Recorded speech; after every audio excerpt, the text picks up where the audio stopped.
I guess I'm just going to have to come back here and do one of these every day for the next week or 2 weeks or whatever, and 3 weeks until we actually figure out what the hell is actually going to happen. But made the video back here yesterday that the Big Ten was canceled, and then an hour later the Big Ten puts out a statement saying no, we didn't actually take a vote, which we know they did take a vote. Listen, the Big Ten took a vote on Sunday. It got leaked. They got bashed in the media, so they tried to backpedal.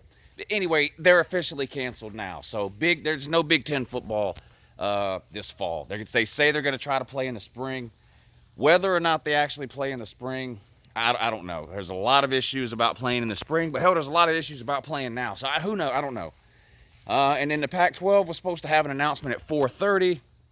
It's about 4 o'clock now as I'm recording this video, but it's breaking now that the Pac-12 is canceled too.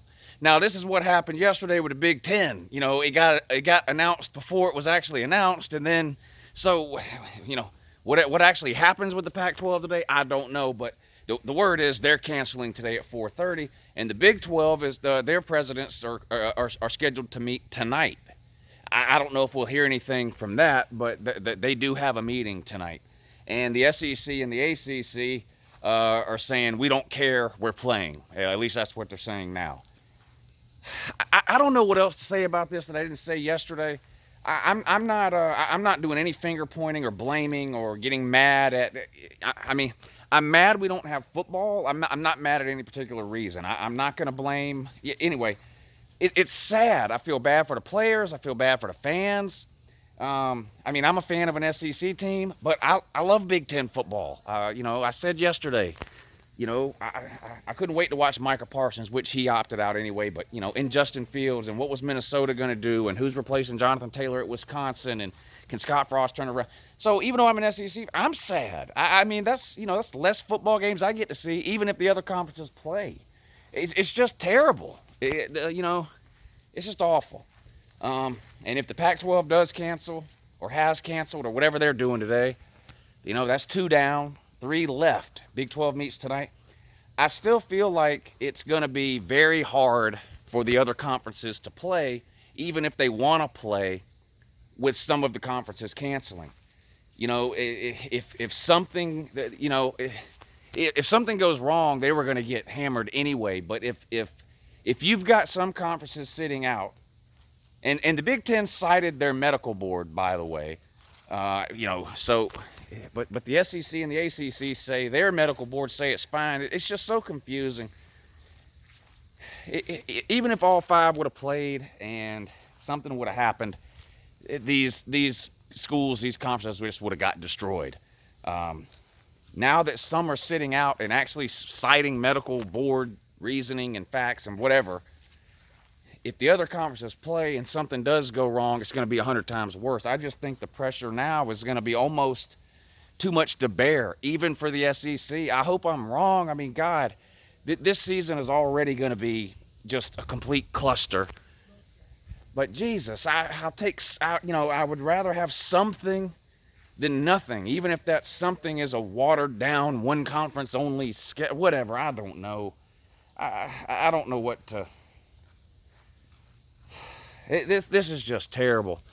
I guess I'll address a couple of the comments that I seem to be seeing over and over again. One of them is this idea that the players are safer playing football or on college campuses than they would be at home. And a couple of coaches have even said this. I'm not disagreeing with that. I do think the players are pretty safe in the insulated bubble of an athletic complex. But my question is this: just because they canceled football, aren't these football players students? Don't they have to go to class? Now, there may be a school here or there that has gone to online only, but I can tell you right now, as a Georgia fan, Georgia students are reporting to campus in 9 days. Classes are starting in person in most Power 5 schools. So this idea that if there's no football, that means the football players are going to have to go home and run the streets, I don't understand that. If they cancel football season, I'm assuming the football players will still be going to class. Why can't they still hole up in the athletic facility, stay in shape, train, whatever? and go to class. It seems to me like that would still be safer, I guess, than what Saban says, sending them home to run the street or whatever. So I don't understand that kind of mentality that, oh, if we cancel football, you know, they're more likely to get it because they have to go home. Why do they have to go home? They're students. Why can't they stay on campus and go to class? Even if they go to online only, don't the athletic buildings have computers? I don't understand that. I don't understand that. I don't know. This whole thing is so messed up and backwards. I'm a college football fan. I'm no doctor. I'm no medical expert. I'm no politician. I could care less about the political side of it. I don't think COVID is a hoax. I do think it's real. I mean, I know people that have died from it. 2 days ago, a guy I went to high school with, his wife died, 42 years old, right here in Augusta. Nothing wrong with her, other than the fact that she caught coronavirus. I mean, so I'm not a COVID denier, but I see the stats too. Not very many 18 to 22-year-olds have died, but I do think that even if one college football player died, I think that's one too many. So how do you make these decisions? I don't know. I'm just glad I don't have to make them. I'm glad I don't have to make the decisions. I'm a fan. I don't have anything on the line, really, other than pride. It's easy for me to say, oh, let them play. Make them play. Whatever. It's easy. I'm not on, I don't have any liability here. So it's easy for me to say that. So I don't know. These conference commissioners and school presidents, they make millions and millions of dollars for a reason.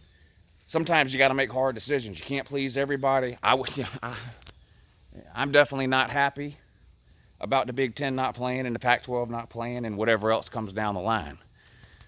But this is just this is the weirdest thing I've ever seen.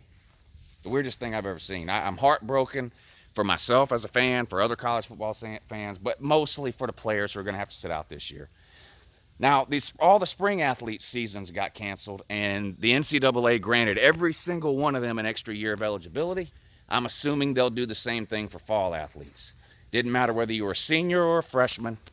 If you were a spring athlete, you automatically got granted an extra year of eligibility at the end of your 4 years. I'm expecting them to do the same thing for the fall athletes, including the football players. Now, this isn't going to help somebody like a Justin Fields, who, in my opinion, would probably be the second quarterback taken in next April's draft. So he's probably a one-and-done deal at Ohio State. He's not going to play in the spring, even if they play in the spring. Be a lot of players. Anybody draft eligible is not playing in the spring.